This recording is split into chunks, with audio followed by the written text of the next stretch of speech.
Welcome to our review of implicit differentiation practice. Hopefully you guys all have this practice sheet. If not, then you can just copy it down on a sheet of loose leaf. I just wanted to make note, I am obviously not Miss Brown or Miss Newman. I am utilizing this from the websites that they had this accessible to anybody to download. So let's get started with question number 1. So question number 1 says, given the function x to the fourth plus xy equals 7, I want to find dy dx and then evaluate dy dx at the point -1, 2.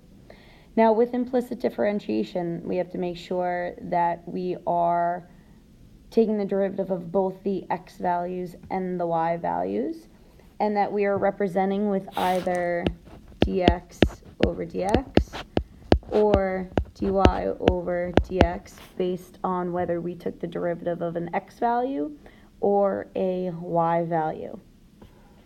Okay, so let's look at this function. Well, I see this function, and first of all, the x to the fourth. If I take the derivative of x to the fourth, I'm going to get 4x cubed.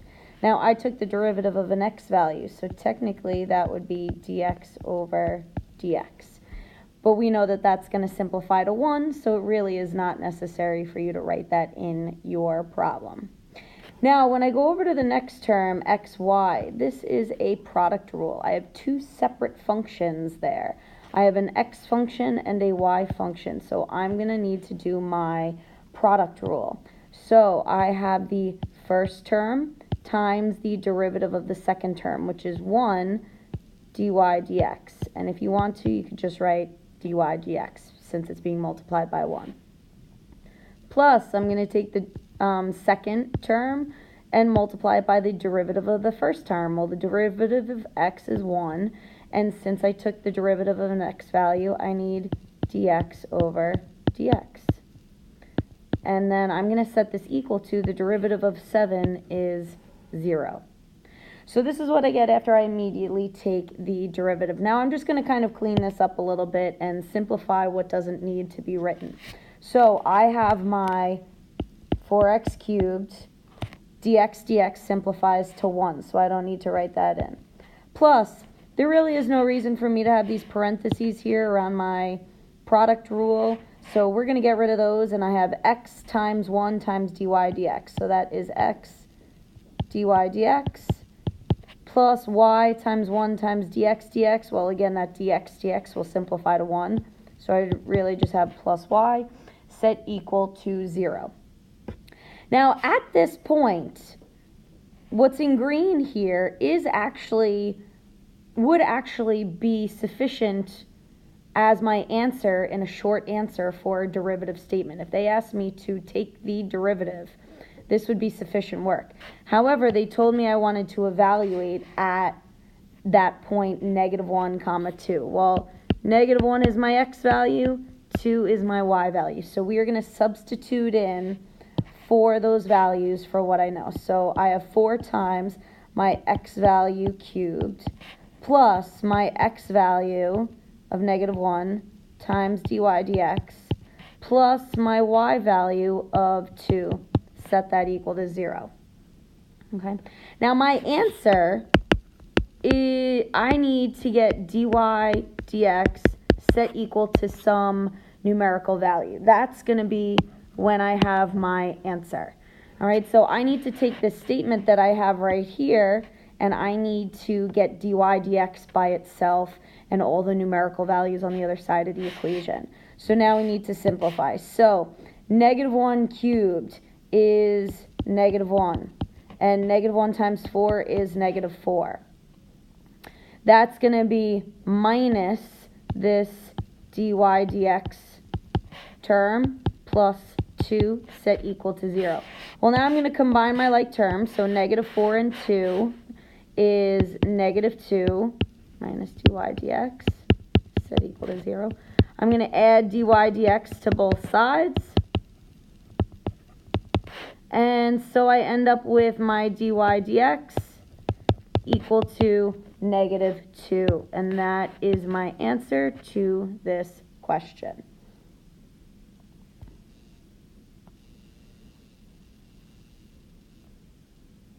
Okay, on to question number 2.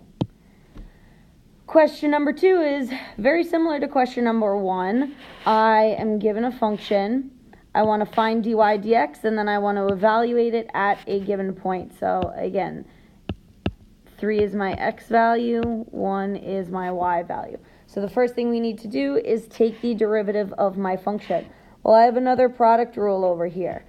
All right, 2x is my first function, and the y value is my second function. So I'm going to start out with a product rule for this 2xy just here. So my first term of 2x multiplied by the derivative of y, which we can just write dy dx, plus my second function of y times the derivative of 2x, which is 2, and then we would put a dx right next to it, but since dx simplifies to 1, I can just stop with my product rule right there. Moving on, I have a negative y squared, so the derivative of that would be negative 2y. Since I took the derivative of a y value, I need a dy dx next to it. And set equal to the derivative of 3y to the 4th would be 12y cubed. And again, I took the derivative of a y variable, so I need a dy dx right next to it.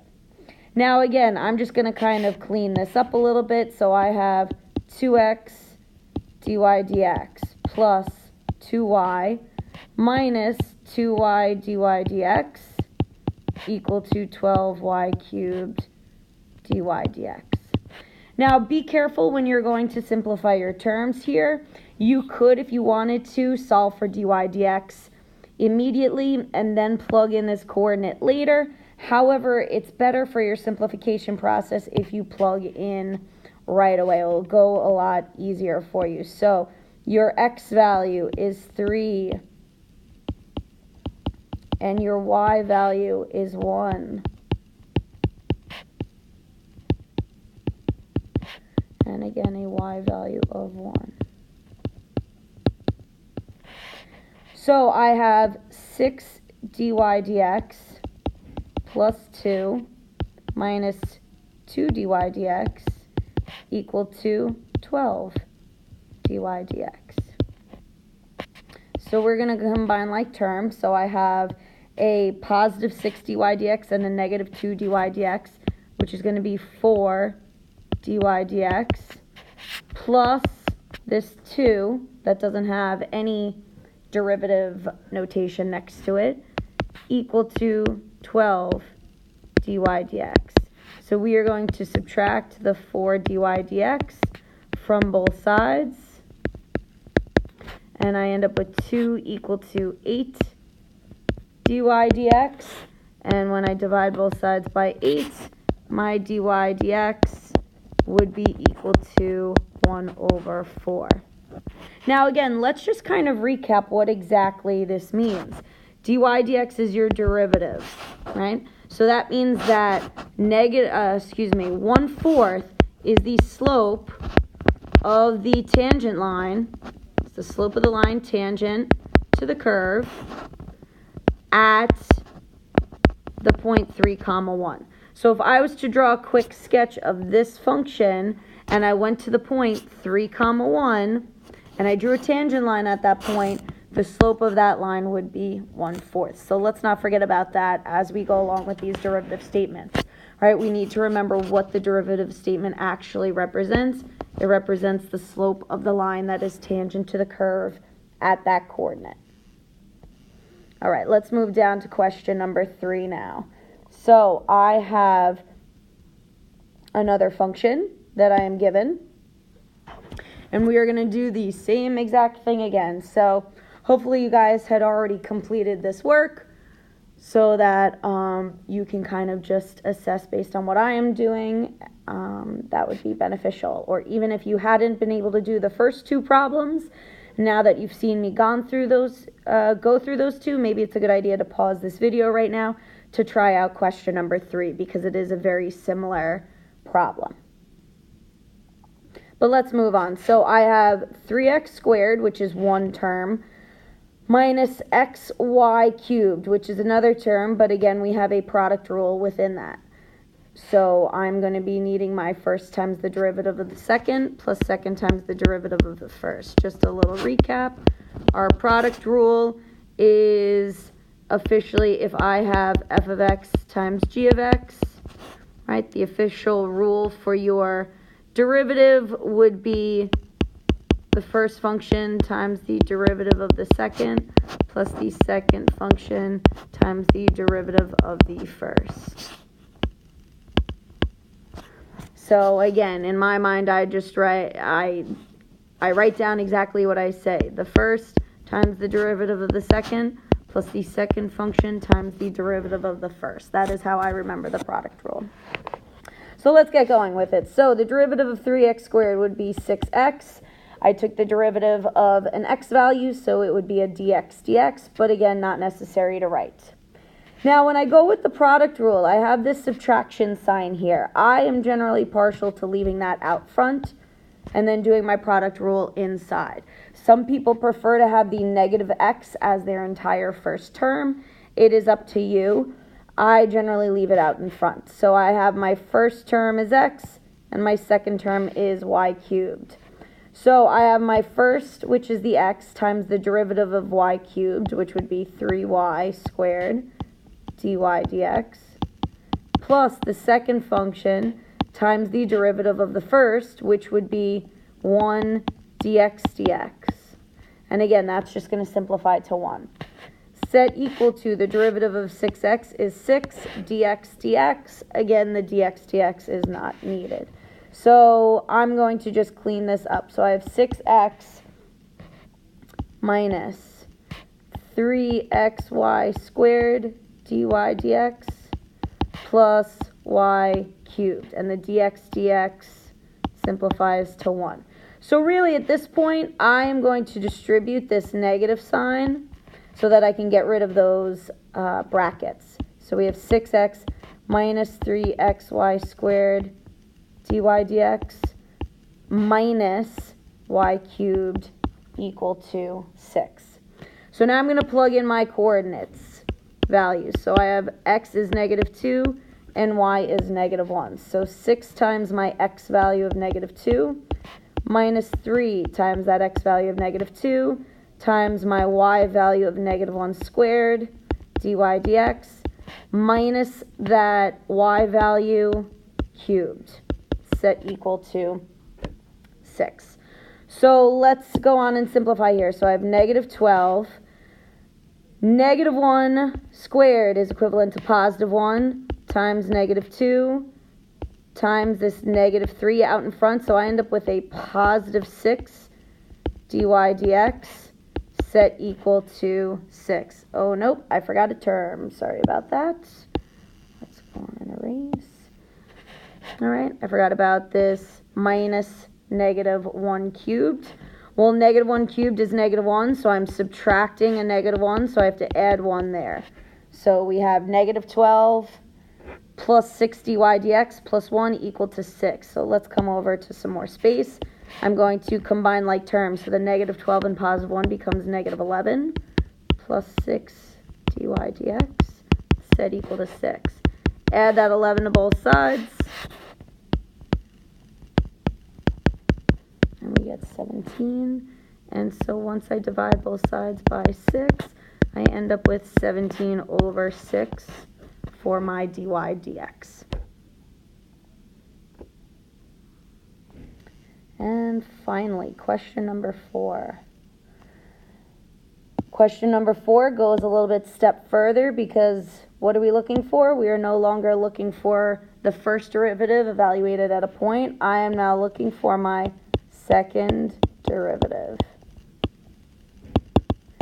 Make sure you are careful about your notation.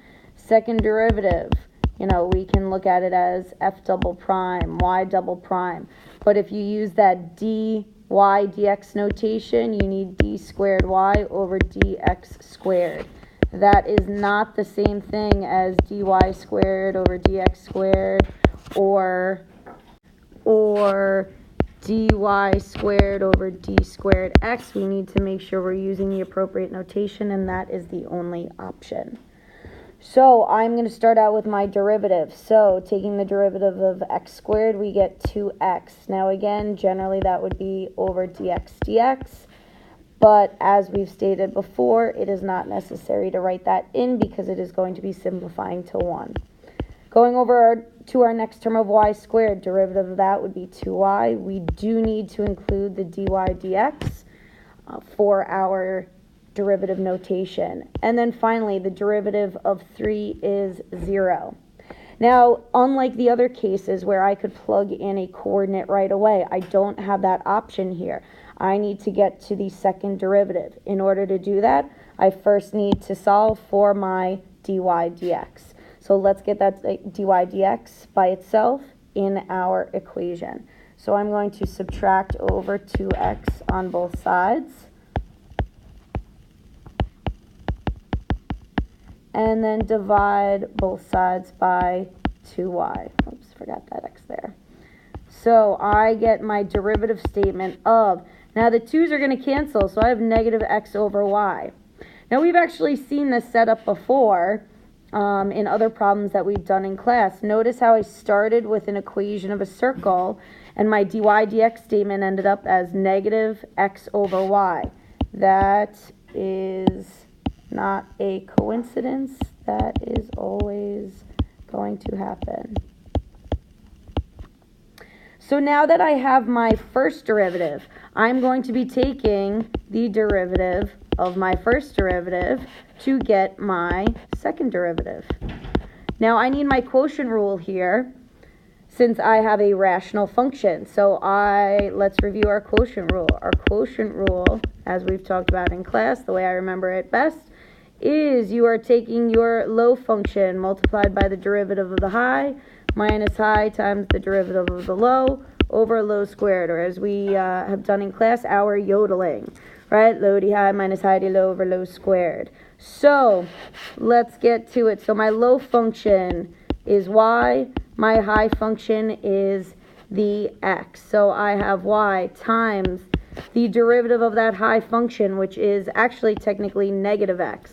So the derivative of negative x is negative 1 minus that high function of negative x times the derivative of my low function y. So that would be 1 dy dx over my low function of y squared. So this is my second derivative. Now, what's very important here is that when I finish out this problem, I cannot have this dy dx notation in there. I need everything in terms of x and y, and the only d value notating for a derivative should be this second derivative notation over here. So I'm going to replace dy dx with what I know dy dx is equal to. What do I know dy dx is equal to? I solved for it originally, negative x over y. So I'm going to replace dy dx with negative x over y because that's what I know it to be from my first derivative. So going back to my second derivative here, I have a negative y minus a negative x, I'm going to make that plus x, times my now dy dx, which I'm replacing with negative x over y squared. At this point, that would be an acceptable answer if this was a short answer problem. Okay? If it wasn't a short answer problem, there could be some possibility that we would need to reduce that a little bit if it was multiple choice. But at this point, we can just kind of leave it at this stage because the question was a short answer.